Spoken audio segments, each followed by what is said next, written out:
If you were a tennis fan in the 2000s, you remember the smile. You remember the fist pumps. You remember the wild Cypriot with the headband, the crowd behind him, and the belief that anything was possible. In comes Marcus Baghdatis. This is the story of Marcus Baghdatis and how he became a global star, made history for Cyprus, captured hearts in Melbourne and Wimbledon, and how injuries, inconsistency, and the unforgiving Big Three era ultimately derailed one of the most promising careers of the 21st century. Marcos was born on June 17, 1985 in Paramitha, a small village near Limassol in Cyprus. His father, a Lebanese immigrant, introduced him to tennis when he was just 5. Tennis in Cyprus? It was almost unheard of, but Marcus had that rare thing you can't teach: passion. He practiced with his brothers, using whatever courts they could find. His idols? Andre Agassi, Pat Rafter, Pete Sampras. Guys who played with flair, energy, style, and that's what Marcus wanted to be. At 14, everything changed. He earned a scholarship through the Olympic Solidarity Youth Program and moved to France to train full-time at the Mortoglau Academy. Yes, that Mortoglau. Homesick, alone, but determined. By 2003, Baghdatis was the #1 junior in the world.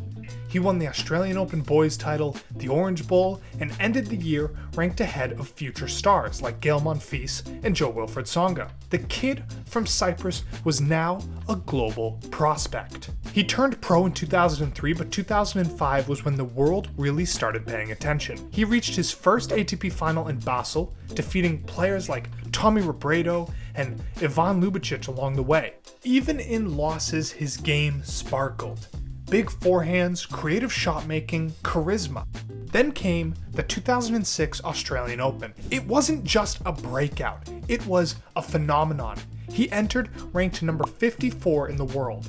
He wasn't supposed to beat Radek Stepanek in round 1, and he definitely wasn't supposed to beat Andy Roddick in the 4th round, but he did. And then, in the semifinals, he took out David Nalbandian, coming back from 2 sets down. It was one of the most electric comebacks in tournament history. The crowd, they were behind him like he was Aussie himself. Greek fans, Cypriot flags, chants, and madness alike. It was like playing in a soccer stadium, Baghdatis said later. It gave me wings.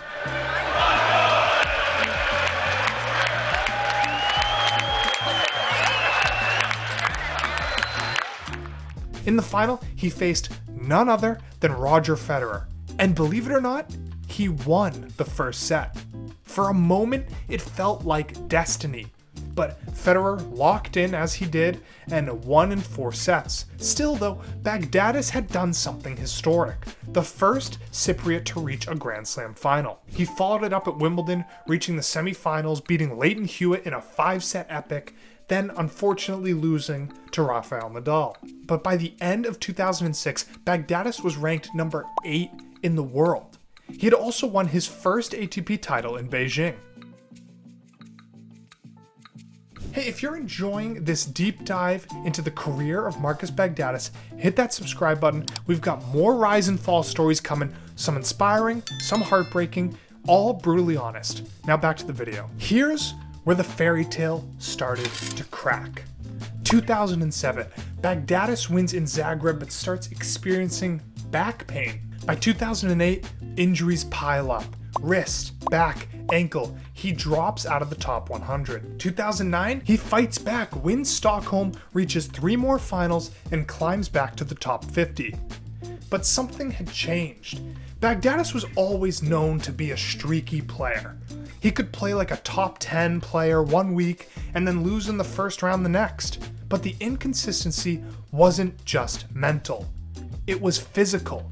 By 2010, he pulled off a huge win over Roger Federer at Indian Wells, but struggled to string results together. He had moments like reaching the final in Sydney in 2010, or his wild 5-set comeback at the 2010 Australian Open, but his body kept betraying him. In total, Baghdatis retired mid-match over 20 times in his career. That's more than any other player ranked inside the top 10. and he later admitted he often played injured. He didn't want to pull out, he wanted to fight, but he wasn't helping himself. There's another reason Baghdatis never reached another Slam semi. He ran into the big three a lot. Federer in finals, Nadal in quarters, Novak in early rounds. He lost to Novak 8 times and never beat him. At Wimbledon 2007, Baghdatis pushed Novak to 5 sets, again in 2011, but he just couldn't break through. And Novak? He praised Baghdatis as one of the most dangerous players if healthy. It's a cruel what-if. Had Marcus peaked 5 years earlier or 5 years later, he might have had more than just one Slam final. And by 2019, Baghdatis was ranked outside the top 100. He accepted a wildcard into Wimbledon, knowing it would be his final tournament. He lost in the second round to Matteo Berrettini, and then he cried, hugged his wife and kids, kissed the grass, held the moment. He was proud of what he did.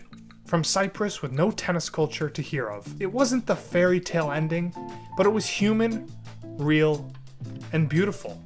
Baghdatis will probably never be mentioned in the same breath as Federer, Nadal, or Djokovic.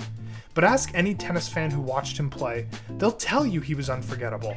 He was emotional, energetic, explosive. He made fans care. He won 4 ATP titles, reached 13 finals, and had 22 wins over top 10 players. He also won 36 straight Davis Cup singles matches, carrying Cyprus on his back. Today, he runs the Marcus Baghdatis Tennis Academy in Cyprus with his wife, Karolina Sprem, a former WTA pro. He's giving back to the sport that gave him everything. Marcus was a shooting star. He didn't stay at the top long, but for those 2 magical weeks in 2006, and for every fist pump, every smile, every come from behind win, he gave fans something rare, joy. And in the end, maybe that's enough. What did you think of Marcus Baghdatis' career? Did he have one of the greatest rise and hardest falls? Or was he just another legend that will fade into existence? Let us know in the comments below. See you next time.